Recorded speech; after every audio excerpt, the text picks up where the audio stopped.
This is the Moabite stone. This is how it looks like, or sometimes called Mesha Stele. It's in the Louvre Museum in Paris. What it is, it's a stela that was erected by Mesha, king of Moab. His name is mentioned in 2 Kings chapter 3, and it is usually erected to memorialize an important event, in this case a victory of the Moabite king against Israel. We don't know which victory it is. We know that in spite of the fact that the tribes of Israel occupied all of that area, they did leave some people behind. And throughout the history in First Kings, Second Kings, First Chronicles, Second Chronicles, you hear of the Moabite kings still being alive and living under the kings of Israel. And in this stele, it does say that, Omri, they were living under Omri, the king of Israel, and also Omri's son, which he did not name, but we know from the Bible it is King Ahab. And there is a battle in 2 Kings chapter 3, where Mesha's name was specifically mentioned in a battle against the kings of Israel, kings of Judah, and kings of Edom. And the kings of Israel at this time was the son of Ahab, King Jehoram. So it fits with the biblical timeline. So here he is talking about his victory, one of his victories anyway. They were always mounting skirmishes against the occupying kings of Israel.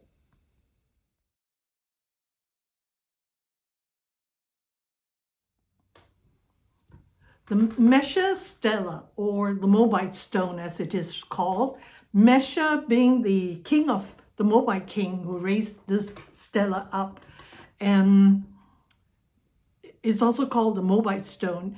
Understand that when we're doing the history of the Jews, now we come to after Joshua. What happened after Joshua? They went in and conquered all those various territories and divided it among the 12 tribes of Israel. And we know that Gad and Reuben and Manasseh got the land on this side of Jordan, where Jordan is right now. And the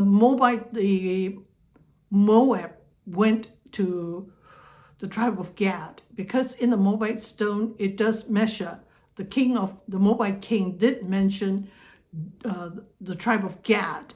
So why do we have king of Moabite there, king of Moab?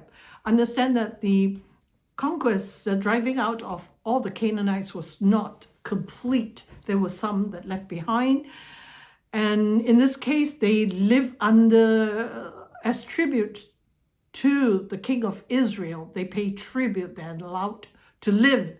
And from 2 Kings, we know the name of 2 Kings chapter 3, we hear of the name Mesha. So he is real, and so are the tribes mentioned in 1 Kings and 2 Kings, that he said, because we Moabites, we were unfaithful to our god Chemosh. On the stela, he mentions Chemosh, that we lost to the kings of Israel, and we live under their oppression, under King Omri. And when we look at the Moabite stone or Mesha Stela, King Omri, king of Israel, is mentioned, and also his son.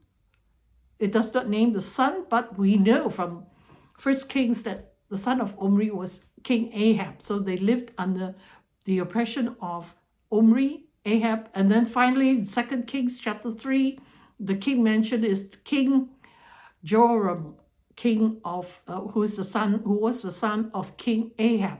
And they have to pay tribute like the Moabite king has to, 100,000 sheep and the wool of 100,000 rams every year, and he hated it. So the kings of that area, the Canaanite kings, they always mount skirmishes against the kings of Israel and kings of Judah. They never let it rest. And this stela, usually a stela is raised to commemorate usually a victory, a victory of war.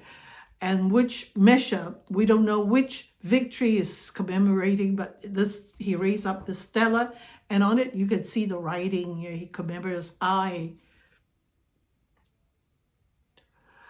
what's his name again? Mesha, son of Kamosh and king of Moab, won a victory against Gad. And I went into the house of Yahweh and took some of the valuables. So definitely it's in line with scripture. And this stone, well, it's found in the Louvre in Paris. As it said, we don't know which battle it is commemorating. And then if we go further, read further in the Bible, there are always two sides of the story. The Bible will record one side, and external sources will record another side of the story. So when we read both sides, we can kind of mash the two stories together, especially later on as I do more of biblical archaeology. It'll be even more fascinating. So 2 Kings chapter 3, we read of King Mesha of Moab, and his people were sheep breeders. They used to pay the king of Israel an annual tribute of 100,000 lambs and wool of 100,000 rams. And here, after the death of King Ahab, his son Joram was on the throne of Israel, and the Mesha picked a fight with them, and King Joram went to king of Judah and said, come and fight with me, and mount an attack against King Mesha of Moab. I said, okay, and we can always call on the king of Edom to help us. So the three kings went to fight King Mesha.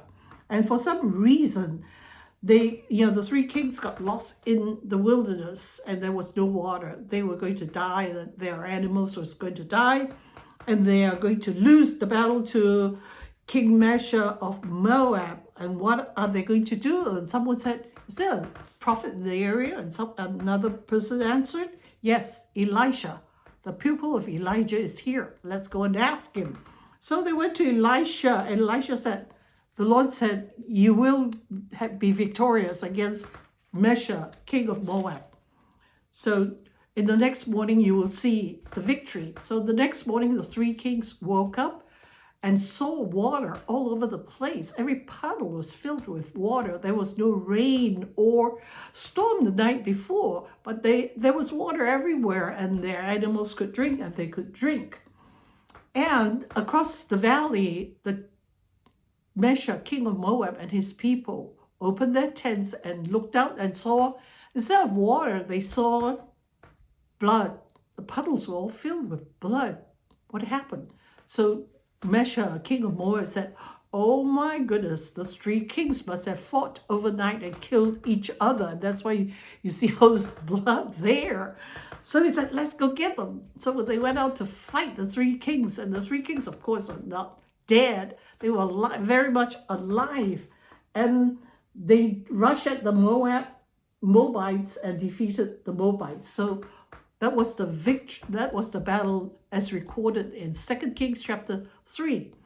And here, when we look at the Moabite stone on the Mesha stela, well, I don't think that stela was raised to commemorate this battle, because King Mesha of Moab lost the battle.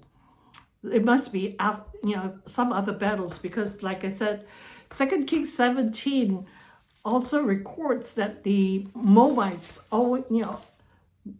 always come after. They form, there are always skirmishes between the kings of Israel and the king of Moab, whoever it was. They always, they don't want to live under the yoke of the kings of Israel, paying tribute. I mean, it's shameful. They have their God to appease also. And it's so interesting to be able to see something from that time. And all the names are in the Bible. all the kings' names of Israel. Omri, his son, well, albeit, his son's name was not mentioned, but we know it's King Ahab. And then the grandson, King Joram. And then we hear of Mesha. Who is Mesha? And you read 2 Kings chapter 3, and Mesha's name was mentioned. It's like, oh my goodness. It's fascinating. And as we find more archaeological things, it just reinforces the veracity of the information in the Bible. There's more to come. And I'm the person to learn the most is me. It's like the Bible doesn't tell it. And unless you read other sources, you will know about it. And that's what's happening here. More to come. Okay, something I forgot regarding that battle in 2 Kings chapter 3. So when they arrived at the Israelite camp, the army of Israel rushed out against the Moabite, who turned and ran, and the army of Israel chased them into the land of Moab, destroying everything as they went. Okay, so when the king of Moab, in this case Mesha, saw that he was losing the battle, he led 700 of his warriors in a desperate attempt to break through the enemy lines near the king of Edom, but they failed to escape. So he took his oldest son, who would have been the next king, and sacrificed him as a burnt offering on the wall. As a result, the anger against Israel was great as they withdrew and returned to their own land.